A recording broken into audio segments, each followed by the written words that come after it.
Good evening and welcome everybody to today's class. And the topic is sample size estimation and sampling. Actually, this is a revision class. In first semester, you already uh, gone through the class.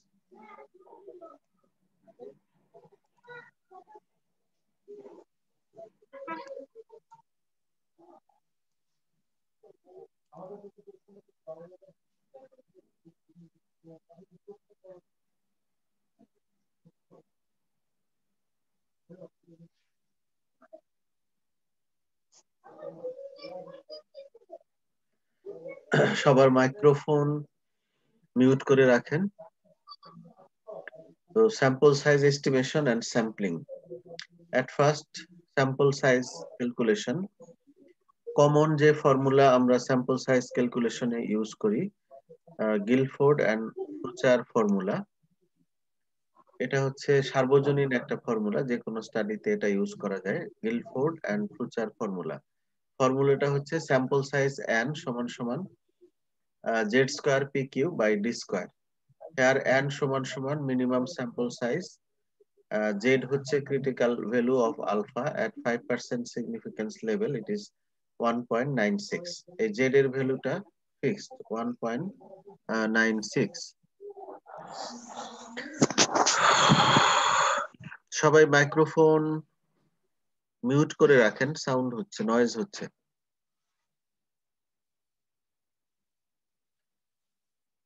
তারপরে P হচ্ছে proportion of disease person বা prevalence বলতে পারি আমরা। এটা সংখ্যায় প্রকাশ করে নিতে হয়। যদি প্রিভ্যালেন্স 2% হয় তাহলে সেটাকে সংখ্যায় প্রকাশ করলে 2/100, দ্যাট ইজ 0.02, এভাবে সংখ্যায় প্রকাশ করে নিতে হবে।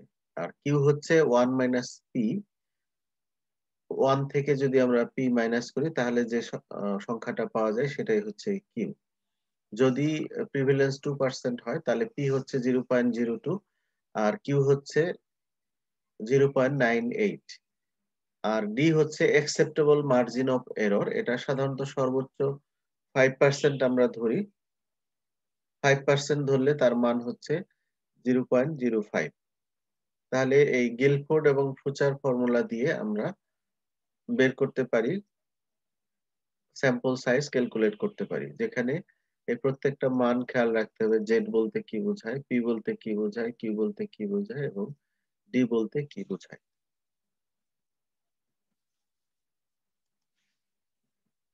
এখন একটা একটা স্যাম্পল সাইজ ক্যালকুলেশন সবাই প্র্যাকটিস করেন। হাতের কাছে কাগজ কলম থাকলে সবাই প্র্যাকটিস করেন এটা, যে determine the sample size for a cross sectional study having prevalence rate of 2% wound infection with 5% marginal error and 5% significance level। তাহলে এখানে প্রিভিলেন্স দেওয়া আছে 2%, অ্যাকসেপ্টেবল মার্জিন অফ এরর দেওয়া আছে 5%, তারপরে সিগনিফিকেন্স লেভেল দেওয়া আছে 5%। তো আপনারা এটা ক্যালকুলেশন করেন, করে একজন বলেন কত পেয়েছেন।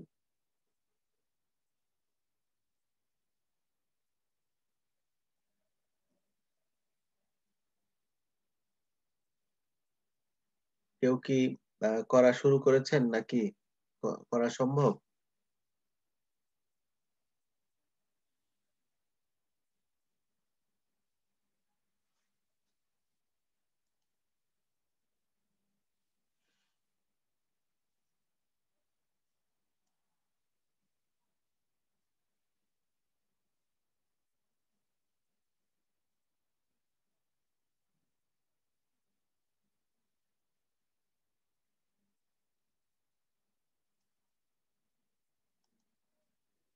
আচ্ছা, না করতে পারলে ক্যালকুলেশনটা দেখেন, না করতে পারলে যে এখানে n সমান Z square P Q by D square. nটা আমরা বের করব। ক্রিটিক্যাল ভ্যালু অফ আলফা, যেহেতু সিগনিফিকেন্স লেভেল 5% দেওয়া আছে, তাহলে এটা 1.96। প্রিভিলেন্স 0.02, কিউ হচ্ছে 0.98, অ্যাকসেপ্টেবল মার্জিন অফ এরর 0.05। তো সূত্রের মধ্যে যদি আমরা মানগুলো বসাই তাহলে রেজাল্ট আসে 30।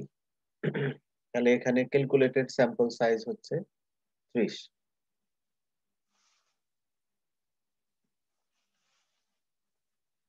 Representativeness of a sample, sample representative কিনা সেটা আমরা কিভাবে বুঝবো?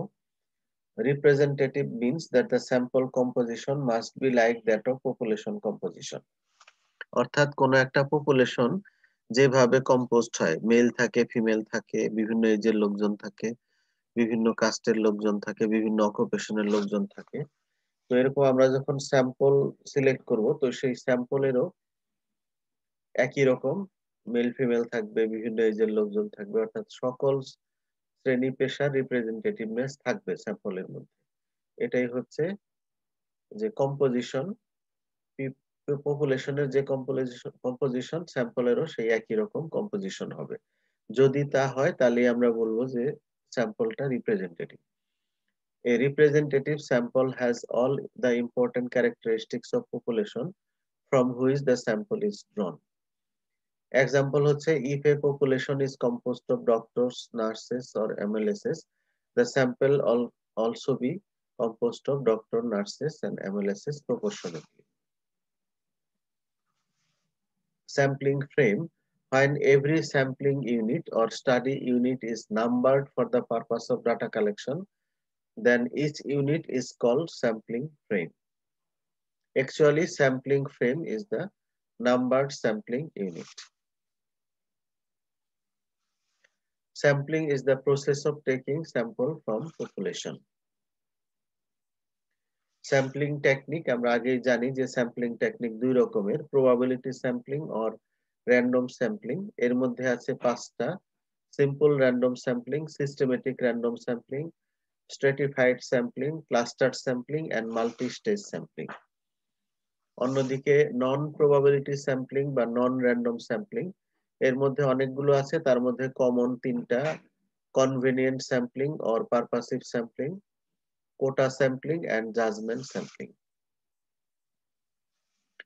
তো probability sampling কাকে বলে? Probability sampling is the sampling technique in which every member of the population has equal chance to be included in the sample. Simple random sampling is the probability sampling in which every member of the population has equal chance to be included in the sample. Simple random sampling করা যায় লটারির মাধ্যমে, random number টেবিলের মাধ্যমে, scientific calculator use করে এবং computer use করে। আর সিস্টেমেটিক র্যান্ডম স্যাম্পলিং এ প্রথমে টোটাল নাম্বার অফ পপুলেশনকে টোটাল রিকোয়ার্ড স্যাম্পল নাম্বার দিয়ে ভাগ করলে একটা সংখ্যা পাওয়া যায়, সেটাকে বলে স্যাম্পলিং ইন্টারভেল। তো পরবর্তীতে প্রথম সংখ্যাটি লটারির মাধ্যমে বা সিম্পল র্যান্ডম স্যাম্পলিং এর মাধ্যমে সিলেক্ট করে তারপরে স্যাম্পলিং গ্যাপ ওই নাম্বারের সঙ্গে যোগ করে করে রিজায়ার্ড স্যাম্পল সাইজ পাওয়া যায়। তো এটা ডেফিনেশন দেখি যে systematic random sampling is A probability sampling in which sample is taken from a previously numbered population in a systematic order by an interval called sampling interval. Sampling interval টা কি? It is the gap between two sampling units. It depends upon the sample size and population size. Sampling interval সমান total number of population divided by desired sample size. তো প্রথমে পপুলেশনের numbering করতে হবে, অর্থাৎ sampling frame বের করতে হবে, তারপরে স্যাম্পলিং ইন্টারভ্যাল ক্যালকুলেট করতে হবে, first sample simple random sampling এর মাধ্যমে সিলেক্ট করতে হবে, পরে ফার্স্ট স্যাম্পল যোগ স্যাম্পলিং ইন্টারভ্যাল সমান সেকেন্ড স্যাম্পল, আবার সেকেন্ড স্যাম্পল মানে হচ্ছে সেকেন্ড স্যাম্পল নাম্বার যোগ স্যাম্পলিং ইন্টারভ্যাল। এইভাবে যতগুলো স্যাম্পল লাগে এইভাবে নিতে হবে। এটা হলো সিস্টেমেটিক র্যান্ডম স্যাম্পলিং। এরপরে স্ট্রেটিফাইড স্যাম্পলিং, স্ট্রাটা মানে হচ্ছে গ্রুপ। তো পপুলেশনকে আগে যদি বিভিন্ন রকম স্ট্রাটায় ভাগ করে নেওয়া হয়, তারপরে প্রপোর্শনেটলি সেখান থেকে র্যান্ডমাইজেশনের মাধ্যমে স্যাম্পলিং করা হয়, সেটা হচ্ছে স্ট্রেটিফাইড স্যাম্পলিং। তো স্ট্রাটার বৈশিষ্ট্য হচ্ছে যে স্ট্রাটা একই রকম লোক দিয়ে তৈরি হবে। আমরা পরে দেখি কি লেখা আছে, more efficient than simple random sampling. Population are divided into non-overlapping groups which are called strata: stratum of doctors, stratum of nurses and stratum of MLSs. There is maximum homogeneity within the stratum and maximum heterogeneity from stratum to stratum. Overall sample is obtained by combining subsamples of each stratum taken by random sampling. স্ট্রাটার যে grouping সেই গ্রুপিংটা হবে একই রকম লোকজন দিয়ে, অর্থাৎ homogeneous grouping হবে। অন্যদিকে ক্লাস্টার স্যাম্পলিং এর বেলায় population is grouped into clusters in such a way that there is maximum heterogeneity within the cluster and maximum homogeneity from cluster to cluster. Each cluster consists of doctors, nurses and MLSs. অর্থাৎ এইখানে ক্লাস্টারের মধ্যে একই ক্লাস্টারে different type of people থাকবে। আগে ডক্টরদের আলাদা strata ছিল, নার্সদের আলাদা স্ট্রাটা ছিল, এমএলএস দের আলাদা স্ট্রাটা ছিল, কিন্তু এই ক্লাস্টারের ক্ষেত্রে সবাইকে মিলিয়ে একটা গ্রুপ করতে হবে, তখন তার নাম হয়ে যাবে cluster. Overall sample is obtained by combining subsample of each cluster taken by random sampling. এরপরে মাল্টি স্টেজ স্যাম্পলিং, এটা নামেই বোঝা যাচ্ছে যে স্যাম্পলিং যদি ডিফারেন্ট স্টেজে করা হয়, ডিফারেন্ট টাইম করা হয়, তাহলে সেটা হচ্ছে multi stage sampling. Sampling is done in more than one stage.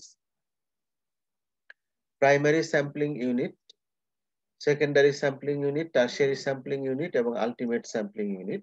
যেমন আমরা ডিভিশন থেকে লটারি করে যদি একটা ডিভিশন সিলেক্ট করি, আবার সেই ডিভিশন গুলো যত ডিস্ট্রিক্ট আছে সেই ডিস্ট্রিক্ট থেকে একটা যদি লটারি করে সিলেক্ট করি, আবার সেই ডিস্ট্রিক্টের যতগুলো উপজেলা আছে সবগুলোর নাম লিখে লটারি করে যদি একটা উপজেলা সিলেক্ট করি, তাহলে এখানে আমি উপজেলাটা র্যান্ডমলি সিলেক্ট করলাম ডিফারেন্ট স্টেজে, এজন্য এটার নাম হয়েছে multi stage sampling.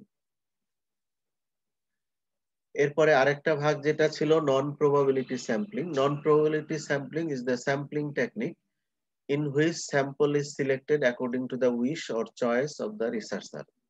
Here every member of population has not equal chance to be included in the sample. এখানে সবার সমান সুযোগ থাকবে না স্যাম্পল হিসেবে ইনক্লুড হওয়ার।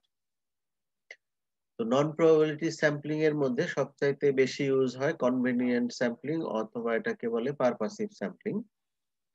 Convenient sampling is a non-probability sampling in which sample is obtained according to the convenience of the researcher or to fulfill the purpose of researcher. এটার disadvantage হচ্ছে sample may not be representative of the population. এরপরে quota sampling. Quota sampling is a non-probability sampling in which prefixed number of samples are collected from a specified population. আগেই যদি কারো জন্য fix number fix করা থাকে যে অমুক শ্রেণীর এতজনকে নেওয়াই হবে, সেটা হচ্ছে quota sampling. Quota sampling is used in case of admission in medical colleges and in universities, appointment in services by Bangladesh Public Service Commission. Disadvantage, এই ক্ষেত্রেও sample may not be representative of the population. এরপরে judgement sampling, যেসব ক্ষেত্রে পারফরম্যান্সের বিষয় জড়িত সে সকল ক্ষেত্রে জাজমেন্ট স্যাম্পলিং ইউজ করতে হয়। Judgement sampling is a non probability sampling in which researcher uses his or her judgement to select sample necessary when performance is important. যেমন selection of students for debates or tournaments, এক্ষেত্রে lottery করে select করলে যে কথা বলতে পারে না সেও ডিবেটের জন্য সিলেক্ট হতে পারে। এই জন্য যে ভালো কথা বলতে পারে বা যার আগে থেকেই ডিবেট করার অভ্যাস আছে সেরকমকে রিসার্চার জাজ করে সিলেক্ট করে দিবে, এটাই হচ্ছে judgement sampling. Effectiveness of sampling depends upon, কতগুলা বিষয়ের উপর ইফেক্টিভনেস ডিপেন্ড করে। Choosing and defining target population, effectiveness of sample size, availability of the sample frame, choosing appropriate sampling method, and executing the sampling method in a proper way.